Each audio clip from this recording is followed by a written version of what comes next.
India versus Australia. भाई Australia का नया बाप आ गया है, नीतीश कुमार रेड्डी। और भाई पैट क्यूमन क्या, स्टार्क क्या, जितने बॉलर्स क्या, भाई हर किसी को उस बंदे ने धोया और बताया कि भाई अगर विराट कोहली, रोहित शर्मा नहीं चले तो भाई कोई बात नहीं, नीतीश कुमार रेड्डी चलेगा और तुम्हें बताएगा कि बाप कौन होता है और बेटा कौन होता है, और बताएंगे कि हम मैच को कैसे विन करके दिखाते हैं, और बताएंगे कि इंडिया जो है वो हारा हुआ मैच भी कैसे जीत सकता है। अगर T20 वर्ल्ड कप में 30 पे 30 नहीं बनने दे सकते तो भाई वो यहाँ पे हारे हुए मैच को भी जीत के दिखा सकते हैं। बात करेंगे पाकिस्तानी वहां से क्या कहेंगे। भाई ऑस्ट्रेलिया आज इतने क्राउड के सामने जलील हुआ है, निस्तो नबूद हुआ है, उनके ग्राउंड के, उनके घर के अंदर आज 22 साल के लड़के ने ऑस्ट्रेलिया को दफन करके रख दिया। सर 87,000 का क्राउड था और Nitish Kumar Reddy what an absolutely gem he is for team India.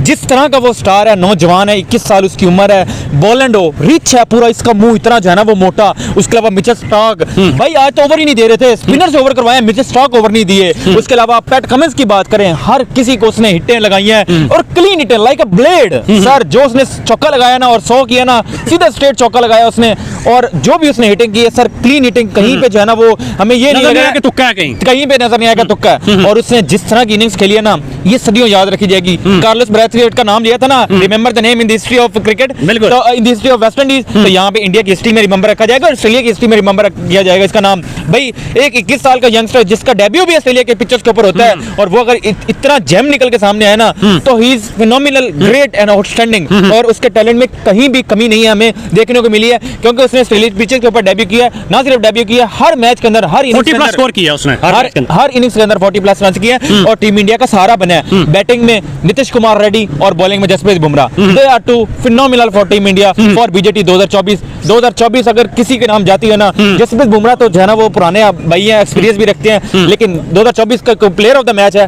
तो he is Nitish Kumar Reddy. Sir Nitish Kumar Reddy तो थे ही थे, लेकिन उसके साथ जो वाशिंगटन सुंदर ने अपना जादू उसके साथ चला के दिखाया है, सिर्फ 116 स्कोर पीछे रह गया। क्या लगता है कि भाई यहाँ से 116 स्कोर भी उतरेगा और ऊपर कोई स्कोर आएगा?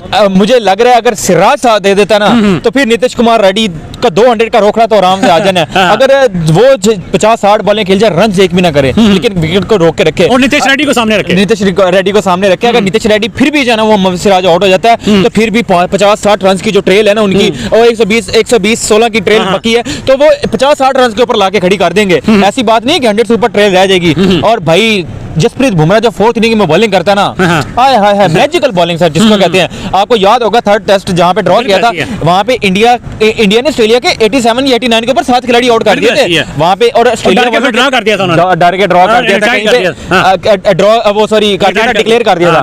कहीं ऐसा ना हो कि भाई हमारी 100 से नीचे ऑल आउट हो जाए और हमारी लानते पड़े हमें, और लानते तो पड़ी जब इंडिया ने मैच हारा हुआ मैच ड्रॉ करवाया। और ये है टीम इंडिया, इसको कहते हैं टीम इंडिया।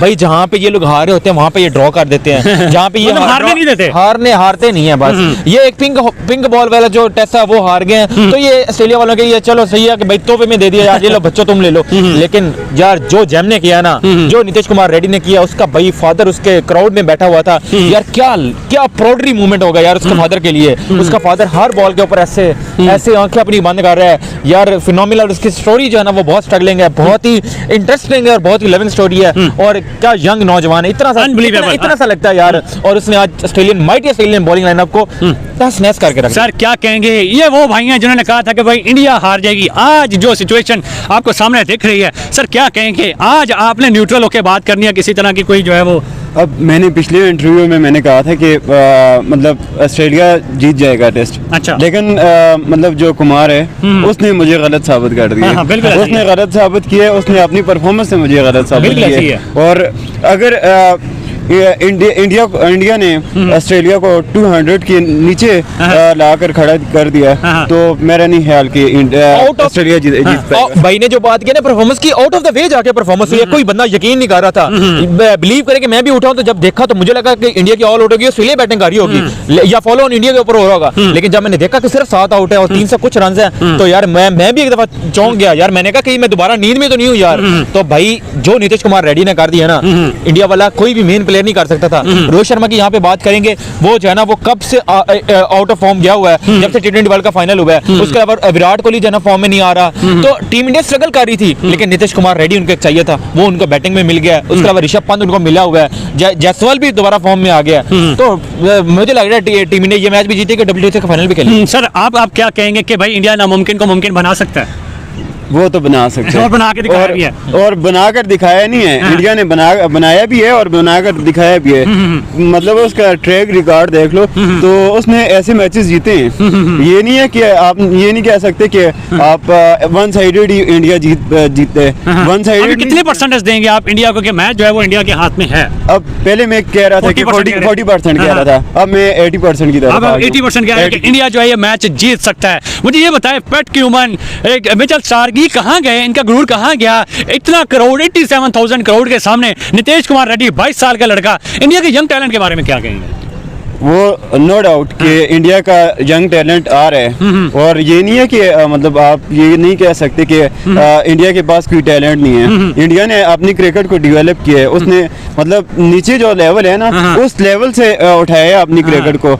और उसका मतलब संजय टेंडुलकर को देख लें, वो भी 15 ईयर का है और उसने परफॉर्म करके दिखाया है। और भाई वो ना सिर्फ टैलेंट को ऊपर लेके आते हैं बल्कि उनको टैलेंट का सही यूज भी आता है। अब नीतीश कुमार रेड्डी जैसा जो है ना वो बंदा लेके आए और ऑस्ट्रेलियन पिचेस के ऊपर उसका डेब्यू करवाया। हालांकि ऑस्ट्रेलियन पिचेस के ऊपर आपके पास 10-10 साल के एक्सपीरियंस वाले भी फेल हो जाते हैं, उनसे भी नहीं खेला जाता। लेकिन नीतीश कुमार रेड्डी डेब्यूटेंट आके उस बंदे ने रिकॉर्ड बनाया। उस बंदे ने सिर्फ 1 सेंचुरी बनाई है। 1 सेंचुरी बनाने के बाद 3 जो रिकॉर्ड थे उसने अपने नाम किया है। भाई ऑस्ट्रेलिया बीजेटी 2024 का हाईएस्ट रन गेटर बन गया वो। आपको भाई एक डेब्यू का लड़का यार, हाईएस्ट रन गेटर और इतनी डिफिकल्ट ऑस्ट्रेलियन पिचेस के ऊपर, जिस टीम में ट्रेविस हेड हो, जिस टीम में स्टीव स्मिथ हो, जिस टीम में विराट कोहली हो, जिस टीम में रोहित शर्मा हो, वो बैट्समैन जो है ना वो हाईएस्ट रन गेटर नहीं है। कौन है? The one and only Nitish Kumar Reddy, 22 साल का लड़का जो है ना वो हाईएस्ट रन गेटर है। उसके अलावा अवे ऑस्ट्रेलियन के पिचेस के ऊपर यंगेस्ट है जिसने सेंचुरी रन स्कोर किया है। और उसके अलावा 3rd पर्सन बन गया इंडिया का ओवरऑल जिसने यंगेस्ट जो है ना वो सेंचुरी स्कोर किया। सर मुझे ये बताएं जसप्रीत बुमराह कोई अपना मैजिकल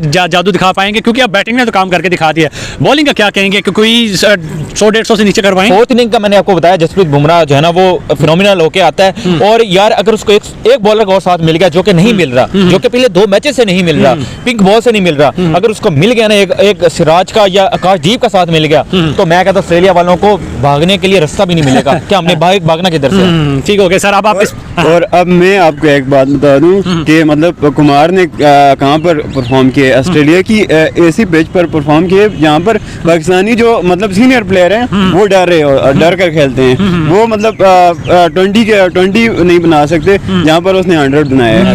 तो नो डाउट बहुत अच्छा खेला है। अब आपकी स्पोर्ट इंडिया की तरफ है? इंडिया की तरफ यानी कि पहले तो इंडिया की बॉलिंग नहीं पकड़ी जा रही थी, आज का बैटिंग ने आउट ऑफ लेवल बच्चा आया रेडी, नीचे से उठकर 8वें लेवल पर उठकर पूरा प्रेशर, पूरे यानी कि मैच का प्रेशर नीचे में टीम के ऊपर था। जिस तरह इंडिया का टॉप ऑर्डर फ्लॉप हो चुका था, जैसवाल के अलावा कोई भी अच्छा स्कोर नहीं कर सका था। जिस तरह इतना बड़ा टारगेट था तो इंडिया का जो नीचे से बच्चा उठा है और यानी 8वें नंबर पर उठा है, 21 साल उसकी ऊपर है, उसने कमाल की नहीं खेली है। सर इंडिया को कल तक हम ये बात कर रहे थे कि ये मैच इंडिया ड्रा की तरफ लेके जाएगा, लेकिन नहीं, इंडिया ने मैच विन की तरफ लेके जा रहा है। अगर ड्रा भी निकल रहा है, जीतने भी नहीं दे रहा, अब इसको विन की तरफ लेके जा रहा है। अभी सिर्फ 116 की लीड रह गई है और मुझे उम्मीद है आज जिस तरह थोड़ा सा टाइम वेस्ट हुआ है, अगर वो ना होता तो ये ऑलमोस्ट 50-60 की लीड रह जानी थी। तो कल जैसे ही बैटिंग शुरू होती है ये भी लीड ऑलमोस्ट उतर जाएगी। क्या लगता है कि अब जो है नीतीश कुमार रेड्डी ने अपना काम करके दिखा दिया, वाशिंगटन सुंदर ने करके दिखा दिया, जायसवाल ने करके दिखा दिया, अब रह गया बारी तो भाई जसप्रीत बुमराह की रह गई है, जसप्रीत बुमराह के साथ सिराज की रह गई है, रविंद्र जडेजा की रह गई है। क्या लगता है कि भाई इनको 50-60 100-150 के ऊपर आउट करके मैच को बिल्कुल अपनी तरफ जी मैक्सिमम को इंडिया की बैटिंग हमने 1-2 मैचों में देखा फ्लॉप थी, लेकिन बॉलिंग फ्लॉप नहीं थी। जिस तरह बुमराह ने अभी तक कोई 87-88 विकेट ले लिए, अभी 4 टेस्ट मैच अभी कंटिन्यू है चौथे वाला। जिस तरह इंडिया की बॉलिंग है ना तो मैक्सिमम 100-150 तक इनको पकड़ लेंगे। उसके बाद जैसे इंडिया बैटिंग करेगा, जैसे रोहित शर्मा कम बैक करेगा, विराट कोहली कम बैक करना बहुत जरूरी है, रोहित शर्मा भी बहुत जरूरी है। काफी अरसे से हमने इनकी कोई अच्छी बैटिंग नहीं देखी है, कल ही अच्छी बैटिंग हमें दिखाते हैं। ये इनिंग खत्म होने के बाद तो ये मैच इजीली इंडिया विन कर कितनी परसेंटेज देंगे अभी इंडिया को मैच? सर कल तक मैं ये कह रहा था कि जो इंडिया का आया था वो कोई 20-25 था, लेकिन आज मैं कह रहा हूँ 75 तक पहुंच गया इंडिया, जिस तरह इंडिया की आज बैटिंग की है। तो कितनी जो है वो सपोर्ट है अभी आपकी इंडिया की तरफ? आप चाहते हैं कि एशियन कंट्री के जो है वो इंडिया जीते और घोरों को ना ये किसी तरीके से भी जीतने? सर मेरी पूरी सपोर्ट है एज ए एशियन। जिस तरह इंडिया को मैच विन करता है, सीरीज विन करता है, और जिस तरह यानी कि ये जिस तरह इंडिया की बैटिंग और बॉलिंग जारी है, तो मेरी full support as a Asian, Asia की तरफ एशिया मैच विन